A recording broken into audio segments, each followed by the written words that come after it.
All right, so I'm an idiot and realized that I started doing work without filming. So what we're doing is taking off all this stuff and putting on this stuff. Full dirt setup, so let's get into it.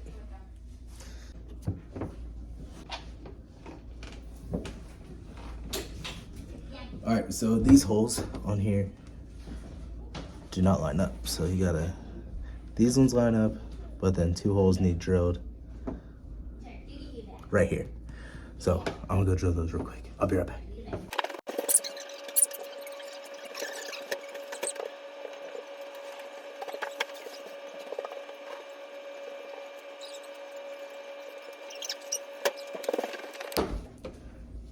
So we need to do like right here.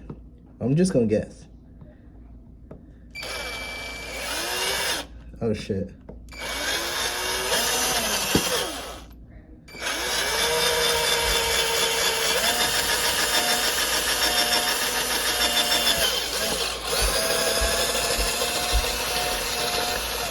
All right, the same thing on the other side. I'm not talking to you, Mrs. H. You need something?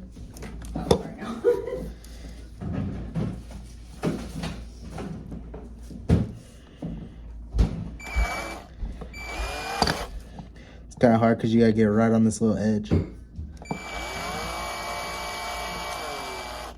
Okay, I'm stupid. There we go. All right. Oh, that's good enough because I didn't mark or measure anything. So let's see what we got.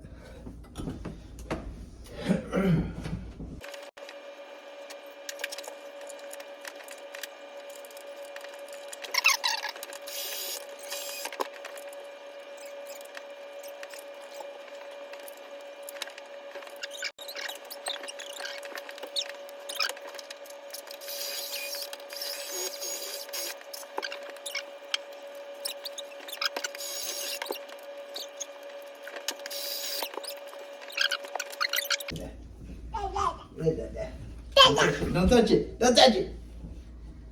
Don't touch it. Don't touch it. And Jagger? You see Jagger? Jagger under? Jagger.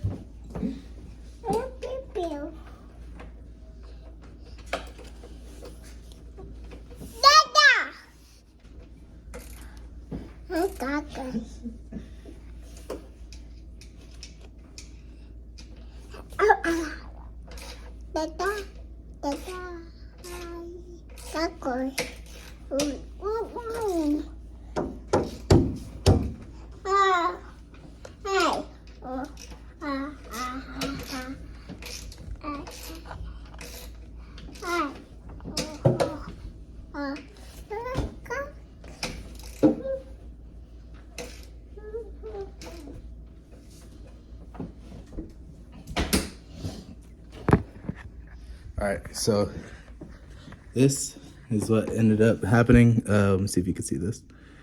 Okay, there you go. Yeah, so these 2 holes obviously didn't line up. And then these 2 holes were drilled. And then these 2 holes were factory in the back. And it's perfect clearance.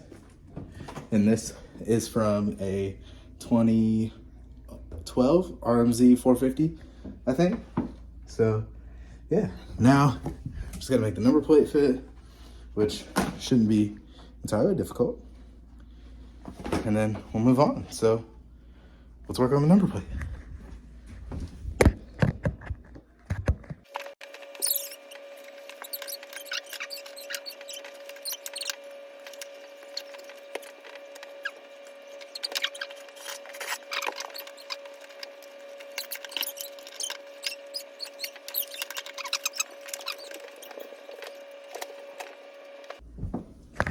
All right, so the problem I'm seeing is I need to make a bracket from here to here.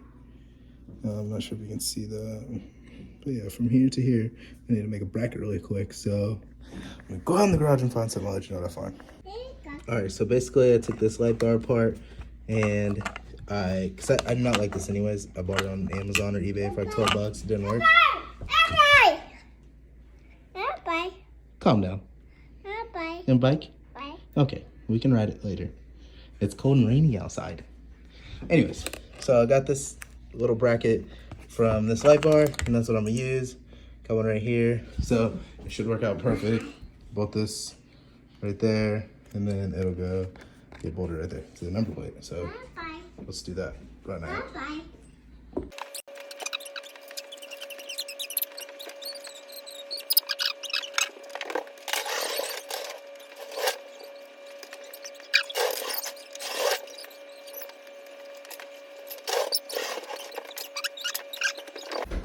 All right, real quick. At some point, I'm going to have to like downsize all this wiring because a lot of stuff I'm not using. I'm not using the speedometer.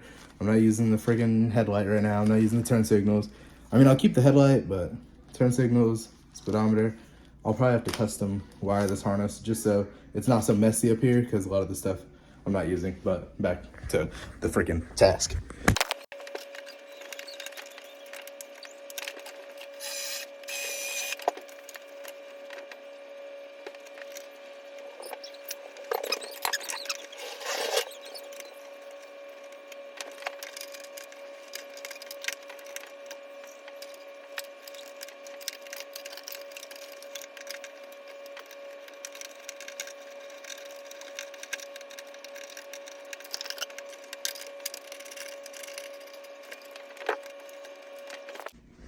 All right, guys, so I got this part on. That bracket is right there. This was actually really hard to tighten because there's a nut on the bottom of that, and as you can see, there was barely any space. So I think I had to wedge like my fingers in there first, hold the nut. Oh shit. Put my fingers in there, hold the nut, get it twisting, and then put like a pair of pliers like just in between here and the nut. Oh yeah, right there. And then tighten the top down with the socket. Yeah, dude, I'm actually loving this. Hey, let me see if I can get back a little bit.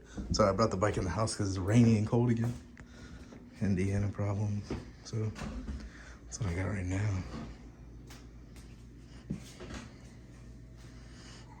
I might leave it like this for the Supermoto version too. I thought about just converting it for dirt, but when I put the Supermoto wheels back on, I might leave the front fender and the number plate on because I kind of like that.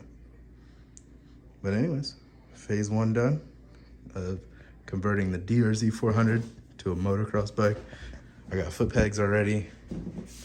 I got everything. I got the wheels. I got new chain sprockets, brakes, everything.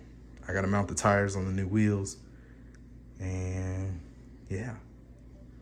Anyways, that's it for this one.